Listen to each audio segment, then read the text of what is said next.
Welcome to the Record Celtic podcast. My name is Daniel Coe. I'm delighted to be joined by Record Sports' Ryan McDonald. Ryan, how's it going?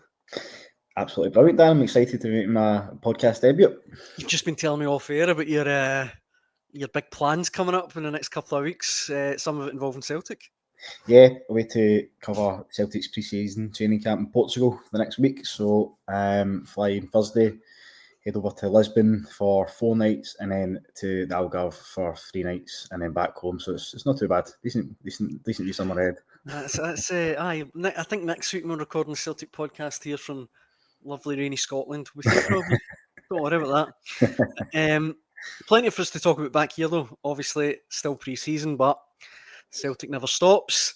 Friday night, first pre-season friendly of the season. Does that make sense? Of the summer. 1-0 win over Queen's Park. Johnny Kenny with a goal. We were just talking off here again. There's not too much you can really read into this, is it? I mean, it's really just about getting minutes into the legs and all those cliches and that.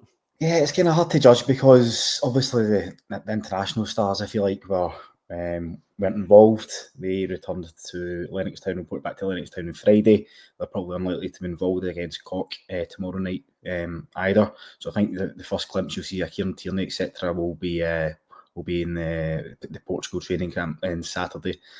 Closed doors game, and then obviously on Wednesday against Sporting Lisbon. But I think it was a decent run out.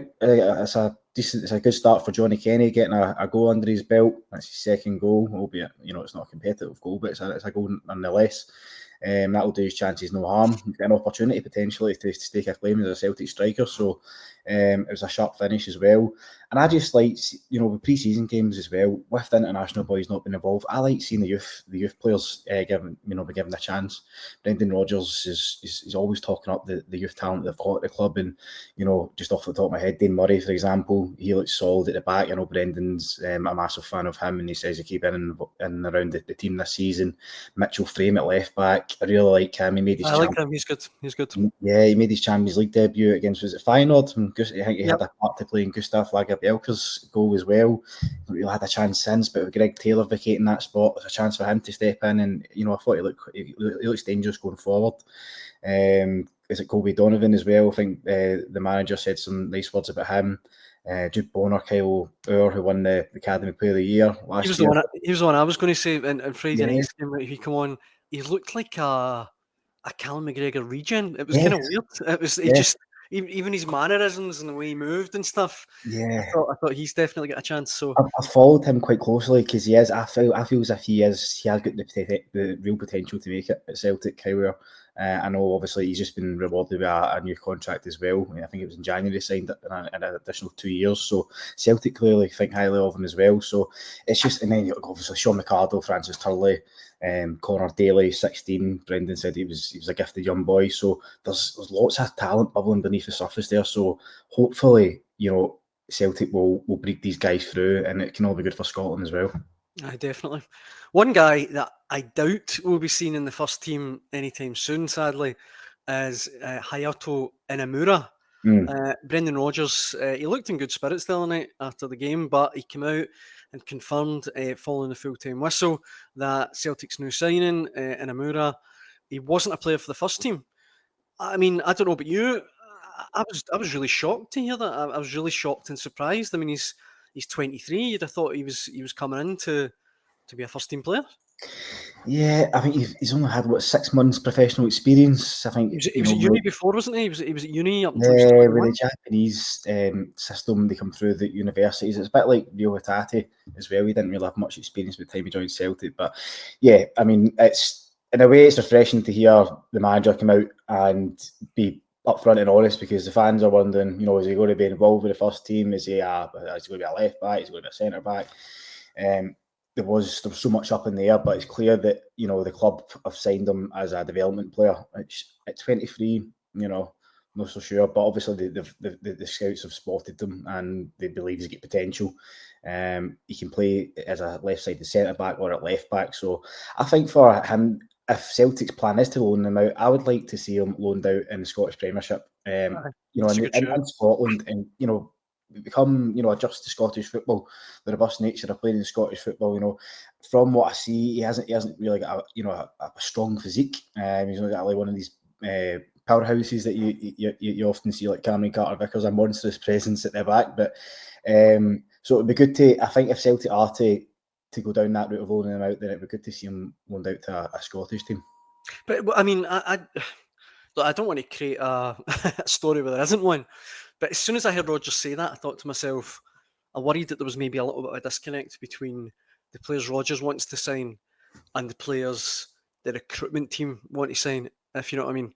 Like, it screamed to me that this wasn't a Rodgers sign. This wasn't a guy that he is particularly keen on. And like we said, I mean, I could understand if he was 18, 19, but guy's coming off his 24th birthday. If he's not going to play for Celtic now, I can't see him ever playing for Celtic. Yeah. I don't know if you would read as much into it as that, but I definitely picked it up a little bit. It reminded me of Rodgers' first term.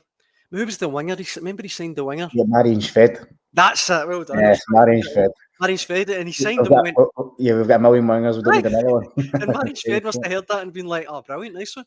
It reminded me a wee bit of that, and I don't know what you think, but that just made me kind of wonder how happy Rodgers was with the signing. Yeah, I mean, there's a transfer committee at Celtic like every other club, and it might, we'll probably talk about it later on, Dan, but Brendan Rodgers might not even be here this time next year, so I think he's, you might see a glimpse of him pre-season.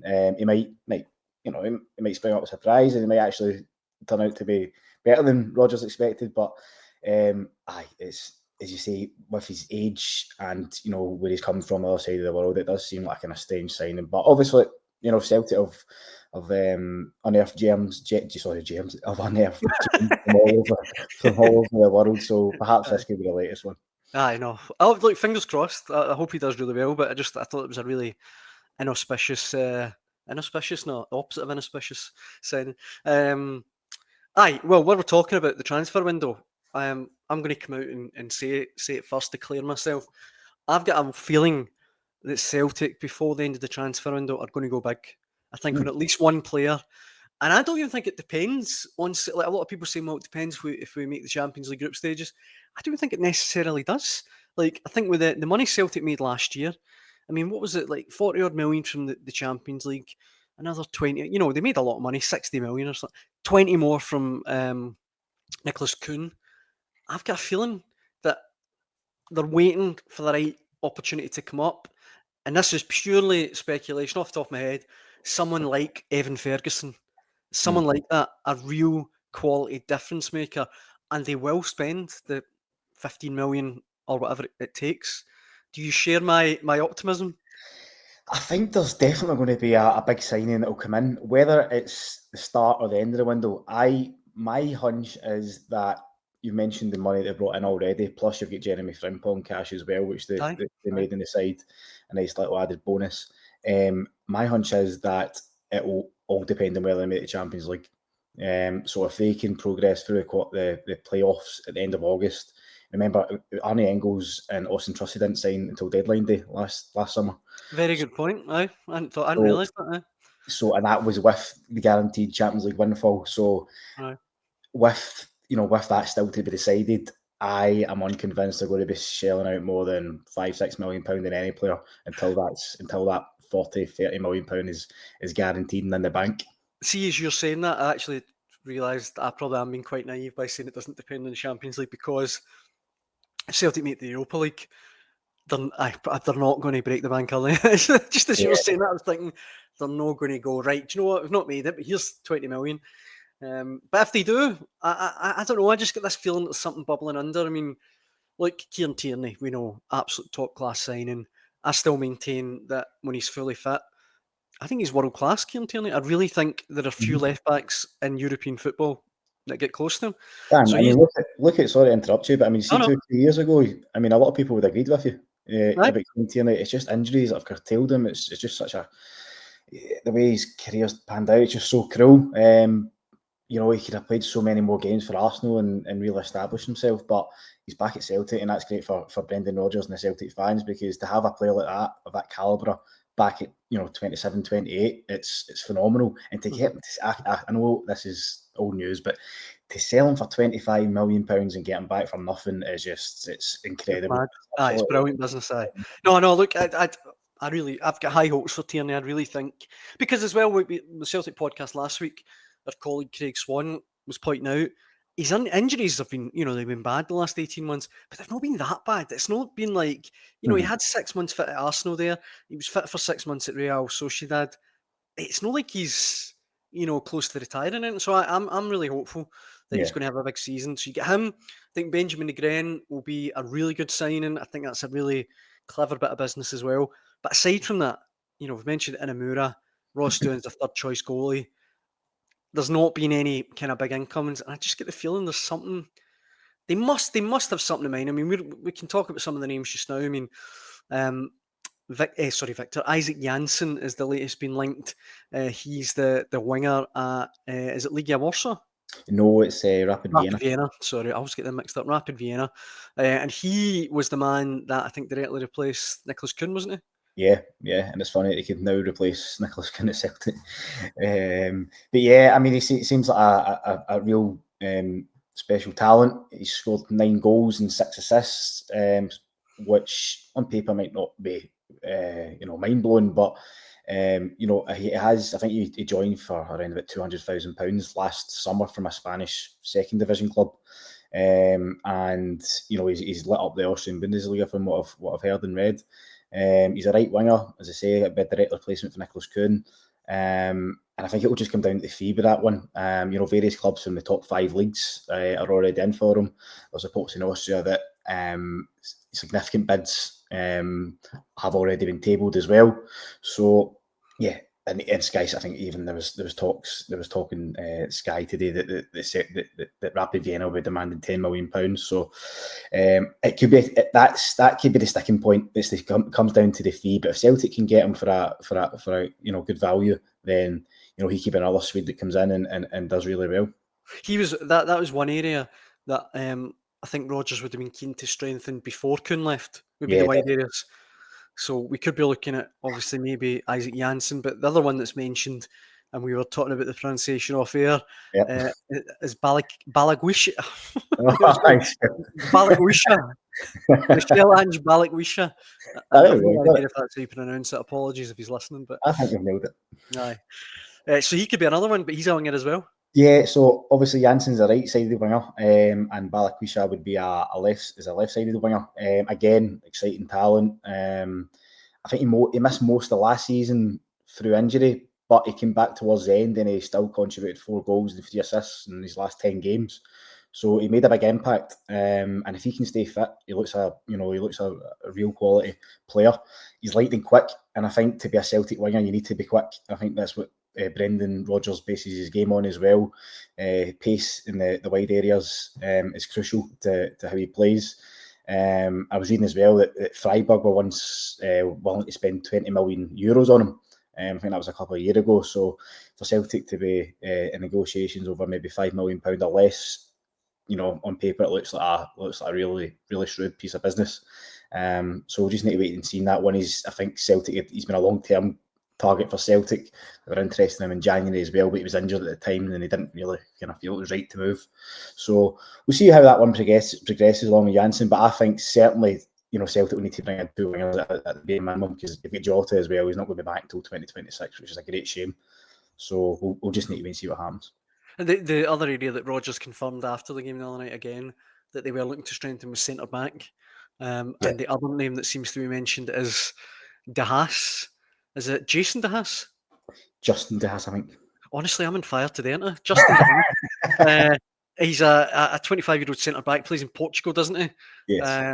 And he's very highly rated as well. Yeah, I mean, look at that image that you've just drafted up there. He looks, a real powerhouse, towering Dutch defender.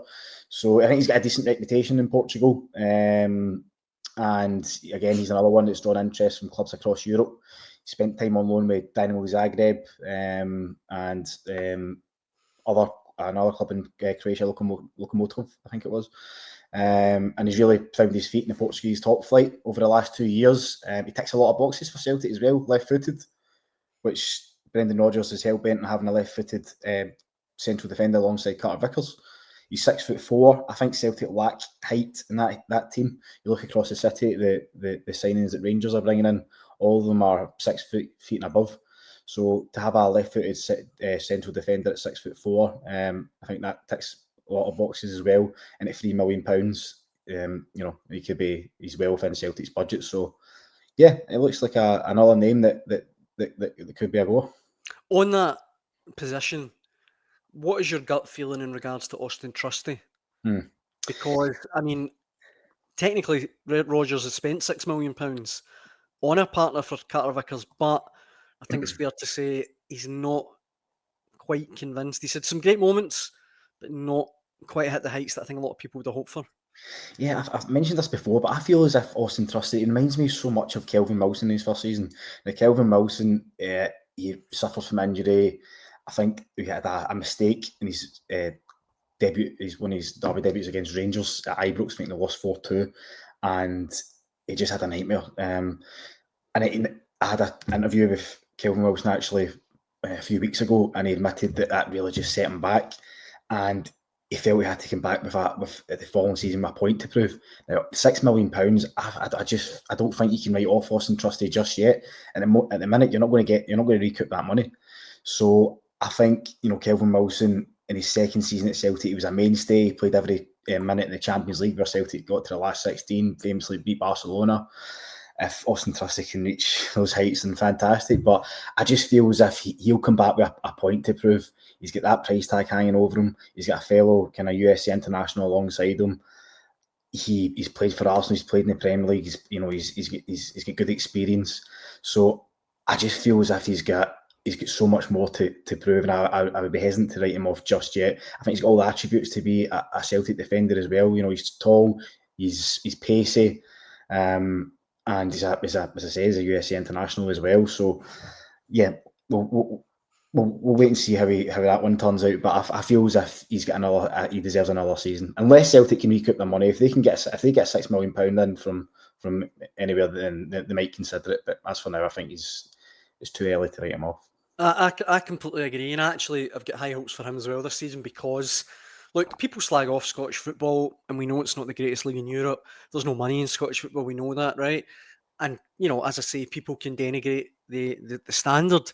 But the one thing I would say is that regardless of where you're from, whether it be Brazil or America or whatever, see when you get thrown in to Ross County on a Tuesday night or whatever, or Dens Park and Simon Murray's trying to batter you in the corner, I completely forgive anyone like Austin Trusty for going, whoa, hold on a minute, what's going on here? Like, I think that does take a little bit of time to adjust.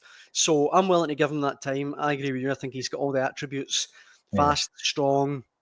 And he's played in British football before, but I know it's just different Scottish football.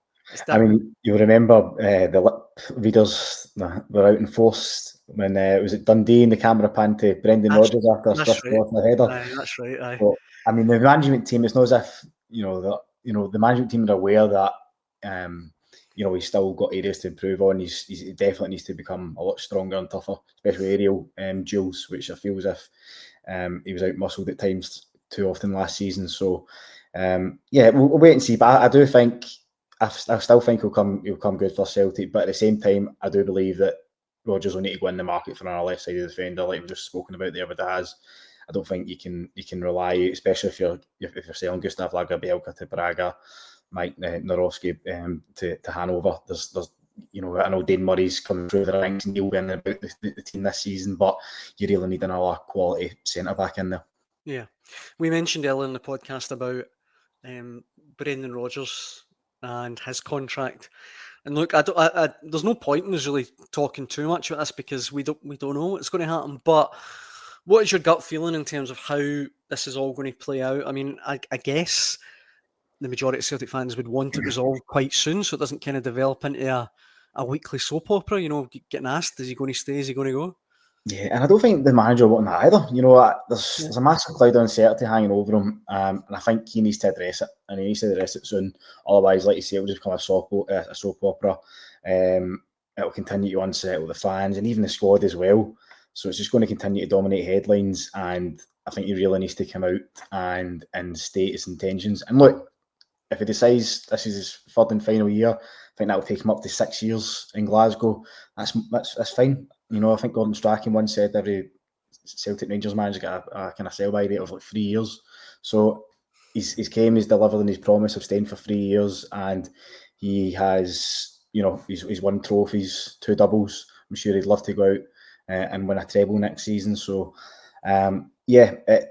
nobody knows. He's come out and said that he's got a really kind of close family, close-knit group of friends that he trusts, and nobody can second guess him. So he has said that he was due to hold talks with Dermot Desmond over the summer. So we'll need to wait to see what comes of that. But my gut feeling is this will be his third and final season at Celtic, and I think he's come back. He's redeemed himself after the way he left last time. And if he does leave, he deserves to leave with all the best wishes from Celtic fans. And he'll leave as a legend as well, the third most successful manager in the club's history, the most successful living manager in Celtic's history. He could end up, he's dragged Celtic above Rangers in trophies now. It's 120 major honours to 118.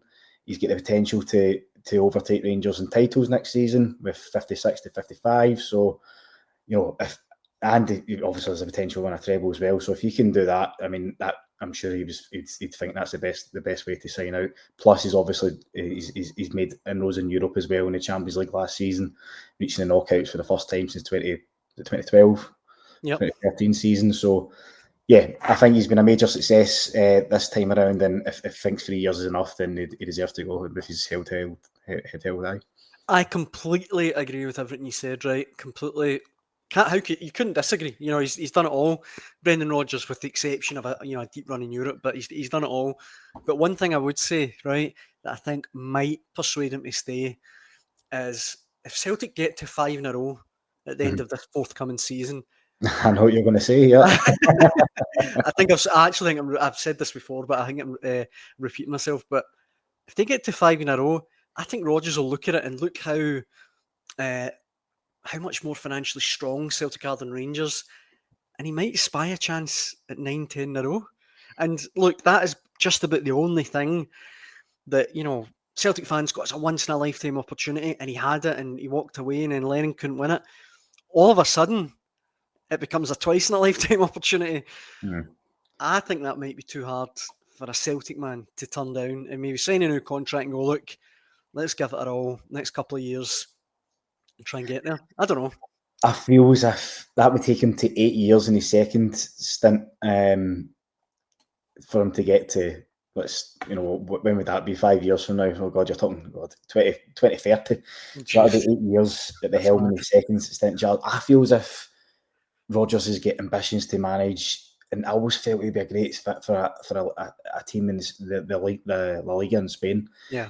He obviously knows multiple languages as well. I feel as if he'll have offers probably in Saudi Arabia to quadruple his money, what he's currently banking now. I don't know. I just for 5 to think 5 years down the line, I think it's maybe a wee bit too much. If it was maybe 7 or 8 in a row Celtic at the minute, then I'd maybe agree with you. But who knows what can happen in 5 years' time, But your gut feeling is this will be his final season? I think so. Oh, well, I guess time will tell. A couple of things that I want to touch on before we wrap up. It is doing my absolute head in. It really is grinding my gears that Kyogo is a Birmingham City player. I mean, what is going on there? No disrespect to Birmingham City, right? I know they're a fairly big club in that part of England and what have you.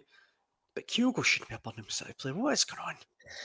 I know. I mean, it doesn't seem that long ago we're talking about Kyogo being a £20-25 million player who could maybe follow Ange down to the Premier League. It just goes to show the grass isn't always greener. Fair enough. He might have, players from, Japan, like Rio Tate as well. He's been openly said that he's got ambitions to play in a top 5 league. Kyogo's probably the same. He probably thought this was an opportunity to go to France and really establish himself over there, but it hasn't quite worked out, unfortunately for him. It was a disaster, let's be honest. I think he was maybe not misled, but I think he was badly advised by his agent to move to Rennes, a bit of a basket case club at the minute.